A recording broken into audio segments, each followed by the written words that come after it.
Diddy's children have seemingly finally broken their silence on what is happening to their father in prison, and let me tell you right now, it is not pretty. This is footage of one of his sons leaving a Manhattan courtroom after allegedly talking about that. So we know that Diddy was always going to be in trouble ever since he landed in jail, thanks to his whole novel of crimes. But apparently, what he could still go through behind bars will definitely have him wishing he didn't. It takes a certain individual to prepare himself to do a lot of years in jail. From the lifestyle that he had, I'm not saying that he can't. I just don't see him able to do time behind bars. Maybe if he be in a camp type situation, that's a possibility.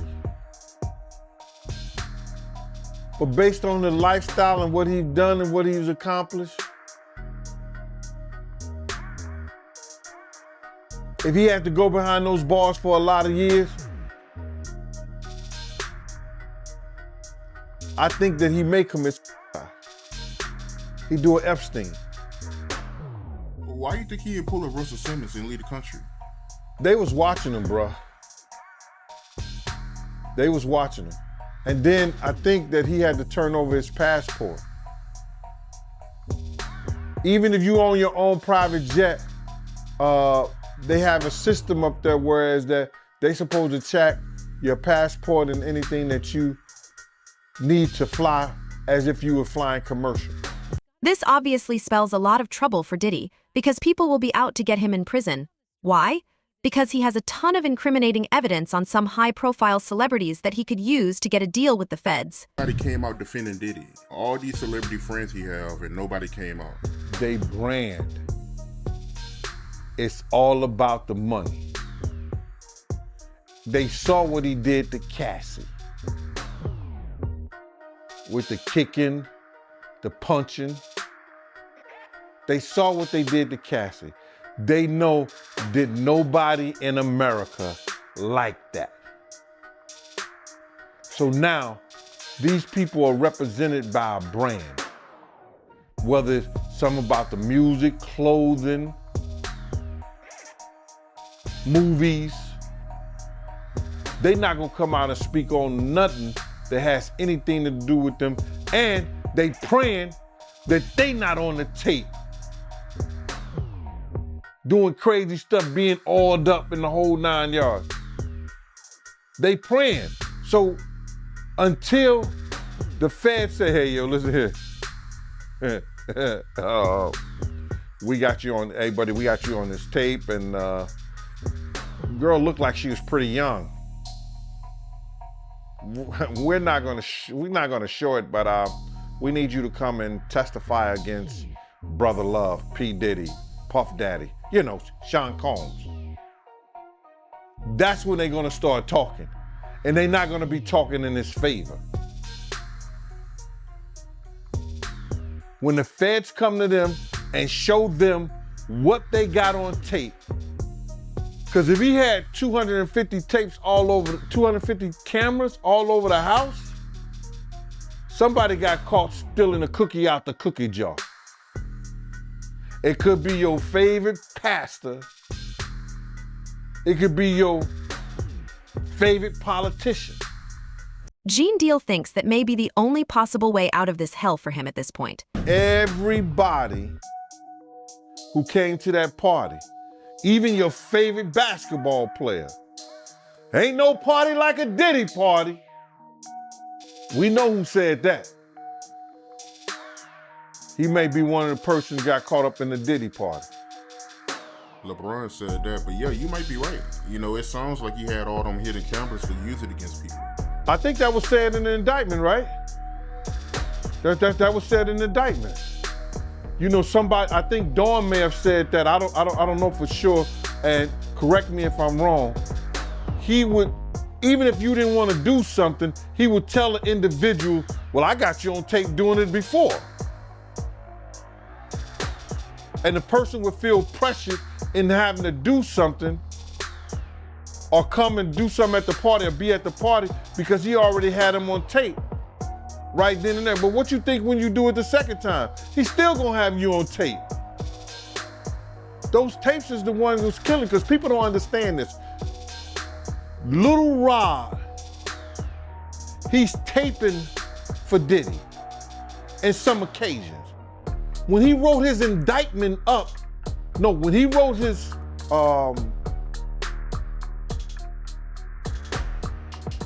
when his lawyer wrote up his briefs and submitted it, he must have had some kind of, he must have been a prosecutor somewhere or something like that, because he wrote it up like it was an indictment.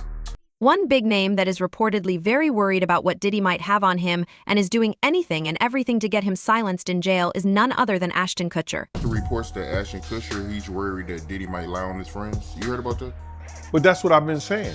I said, if the federal government wanted somebody more than they want Diddy, if he has some information about some people that they would rather have other than him, he's able to get that information to them. But they gotta want it. They gotta want it. And Ashton Kutcher and him they were real tight. One time, me, him, Ashton Kutcher went to a Nets game and we met Jay-Z there. You know what I'm saying? So they were close, they was cool. But you think Diddy would do something like that? Lie on other celebrities? Well, why would it have to be a lie? Because if he get caught in, he gonna be as truthful as possible. You understand? He's gonna give them enough information, whereas that it's gonna make him look like the choir boy. So, Ashton Kutcher, he has a right to be kind of alarmed if he was doing things with Diddy. Remember they used to have that group called the what do they call it? The Brat Pack? With Diddy, him, and a couple other guys was hanging out. Leonardo, one other guy too. I forgot the other guy's name. So, they all might be worried. For him to come out with that comment, I mean, that is suspect. It sounds like he's worried that Diddy might give up some information. That's why. That's why he made that statement. To set it up. To set up the atmosphere that, yo, this guy's gonna lie on us. Diddy's famous white parties were known for getting wilder as the night went on, with bikini-clad models, endless bottles of Ciroc, and even moments like Ashton Kutcher swinging across the pool. These events became legendary. Diddy had girls in bikinis with revealing outfits, and he always had dancers they were super sexy. Once it got darker, people felt a little bit more comfortable, said Selma Fona, an entertainment photojournalist who attended these parties on both the East and West Coasts in 2007 and 2009. Fona recalled one memorable moment at Diddy's Bel Air mansion when guests were gathered around the pool. Kutcher, who was a major celebrity at the time and had just started dating Demi Moore, suddenly grabbed a swing and began swinging across the pool with another guest. Ashton loves to have fun. He was pretty young. He was just starting to date Demi Moore. He went on that swing in the pool and literally almost fell into the water, Fona shared, describing how Kutcher seemed to be the life of the party. These lavish white parties, held annually from 1998 to 2009, are now facing renewed attention since Diddy's recent indictment and arrest on charges. While there have been no accusations of misconduct at these extravagant gatherings, the celebrities who attended have noticeably remained silent. But why is that? It is because there are so many big names that could be called to court if the feds started investigating them. I'm gonna tell you who I believe is on the tapes. I believe Barack Obama got a tape. Yeah, he playing hide the hot dog. I know Jennifer Lopez has multiple tapes. Oh yeah. Oof. I know Beyonce got a tape. I definitely know they probably recycled some old Stevie J and Eve stuff. I know Drake got a tape. I know Rihanna got a tape. I know Chris Brown was on one of them tapes. I know Trey Songz has been like a supporting actor in many freak-off films. Definitely Usher. I think what would shock people are the politicians and the royals that were on that tape. And I'm still trying to figure out when Harry and Meghan are going to be honest about their freak-off tape. I don't think anybody really wants to talk about the fact that the royal family has many times at Diddy party, especially that weirdo uncle. Now, John Deal feels even he may get a call from the prosecutors at this point because he has so much knowledge of Diddy's criminal enterprise. Where you know sell that much baby oil? Yeah, I don't know any store that sell that much baby oil. I know Costco, they came out and said that they don't even sell baby oil. My sentiments exactly. But you personally, right, what do you believe was in the baby oil? If you ever seen a massage parlor being raided and they walking out the people, do they take the massage oil with them when they go? No, they just walk out the people who are being arrested. If you ever seen a person getting arrested and the people being arrested in those brothel houses, do they take out the stuff in the brothel houses? No, they don't. They take the individuals who are being arrested out the brothel houses. For them to take 1,000 bottles of baby oil, it's like that they did not leave one. They left people there, but they ain't leave not one bottle. Nobody needed no baby oil.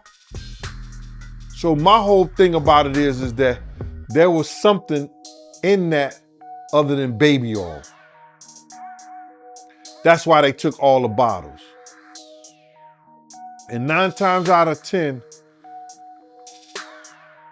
if I would give it a wild guess, it was, and like some of the people told me, it was probably that GHB. In fact, that seems to be becoming more of a running theme now. More and more people are switching sides and pulling back the curtain on Diddy's truths as of late. And one man who thinks the diddler is going to get diddled in prison is none other than Suge Knight. For sure. He's just not going to walk away with one scratch on it. Do you think that Diddy, he can do so.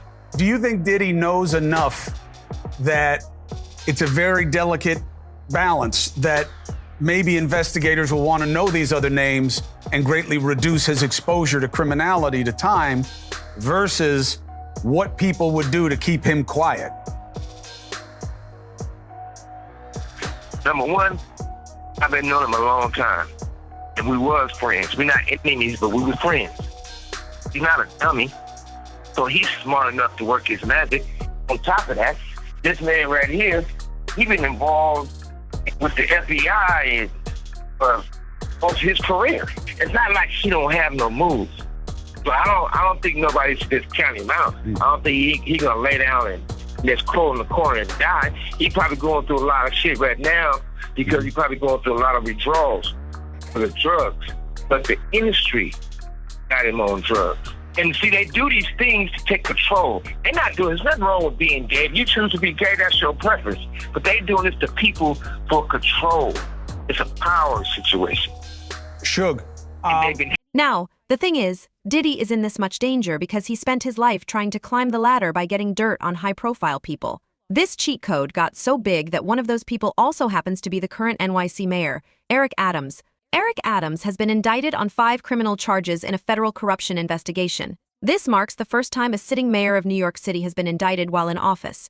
The 57-page indictment, unsealed on Thursday, accuses Adams, a Democrat and former police captain, of accepting bribes, including $100,000 worth of luxury international travel from wealthy foreign business people. Among them was at least one Turkish government official who, according to prosecutors, sought to gain influence over Adams for nearly a decade, and according to prosecutors, they succeeded. Adams has declared his innocence and is refusing to resign despite the bombshell indictment. If convicted, he could face up to 45 years in prison. But the thing is, the feds aren't telling you everything. Gene Deal recently revealed that Adams got indicted because of Diddy. But how you feel about the mayor of New York getting indicted? Man, it's kind of funny. I caught a little flack about saying something about the mayor. But you gotta realize is that they've been watching the mayor since 2013, 2014. No. 7 years, what's this year? Like 2014, bro. They've been watching the mayor since 2014. So if they got the mayor under surveillance since 2014 and they running the case up on him, they let him do all that corruption, let him do all that when he was the Brooklyn borough president. Then they let him go get elected to mayor. This is our government, man. This is the federal government who's supposed to protect us. This is the federal government who's supposed to, make sure that our government is in line. So if you knew if you knew the Brooklyn borough president was doing corruption while he was a Brooklyn borough president, why would you allow him to go be the mayor of the largest metropolitan city in the world without giving the information to stop him from being mayor? Now he goes and he's doing the same that they got him for the same dealing with the Turkish government and the whole 9 yards and some other things. Now, we don't even know how Diddy got the key to the city. When in fact, he did a lot of destruction in the city. Now you gotta realize, if they had the mayor under investigation since 2014, Diddy was in investigation around 2011, 9 or 11, something like that. They say either 9 or 11. One of those people are responsible for the feds looking out after one, or either Diddy responsible, his interaction with the mayor, or the mayor interaction with Diddy may have caused the feds to be looking at both of them in some form or fashion. I don't know which one was first. Was it Diddy interaction with the mayor or the mayor interaction with Diddy? Which one did the Fed have under surveillance first? And I think it was probably Diddy. They probably had him under, it said 2011. So they said the mayor stuff goes back to 2014. So it may have been Diddy. And this interaction with the mayor may have caused them to start looking at the mayor in a certain way. And it was so many, it was so many reports out there, brother. You gotta realize, when people are getting awards, they hire an investigative agency to go investigate and find out any dirt, the good stuff and the bad stuff on that person. They try to find out the good stuff and the bad stuff on that person. That's all for the video. Thanks for watching, and see you in the next one.